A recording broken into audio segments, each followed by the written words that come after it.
Anggota DPRD Kabupaten Kupang, Asar Tafetin, meminta agar BKPSDM segera melakukan evaluasi terhadap tenaga P3K yang lolos 2024. Pasalnya, di SD Impres Sumate terdapat 4 orang yang tidak pernah mengabdi dan mengajar di daerah tersebut. Nasib honorer yang lainnya ikut dalam pendaftaran tes dan berhasil jadi P3K, saya kira ini menjadi perhatian dan rasa prihatin saya sebagai wakil rakyat, karena sesuai dengan informasi yang saya peroleh bahwa ada oknum yang tidak pernah mengabdi di SD Impres Sumate,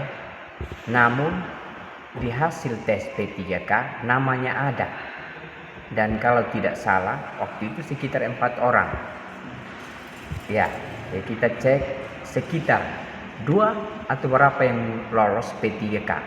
Nah, menjadi prihatin saya adalah anak-anak asli yang dari kampung itu yang sekian lama mengabdi di situ. Nah, anehnya kenapa mereka yang dari luar tidak terdaftar sebelumnya, tidak mengabdi di sekolah itu, kok nanti sampai hasil P3K namanya ada di situ? Menjadi pertanyaan, dia dapat rekomendasi dari mana? Dari siapa? Siapa yang kasih? Sehingga tidak prioritaskan anak-anak asli yang sudah sekian lama mengabdi di situ. Karena apa? Anak-anak yang asli dari kampung situ merasa memiliki bagian dari sekolah, memiliki bagian dari siswa-siswi di situ, sehingga walaupun mereka tidak digaji ataupun diberkasi upah sedikit, mereka tetap tulus mengabdi dan melayani. Kalau dari orang lain, kalau misalnya syarat dikasih kuota untuk sekolah itu, dan kita tahu bahwa usulan itu rata-rata dari OPD, jadi di sekolah ya UPTD, SD Impres Sumate.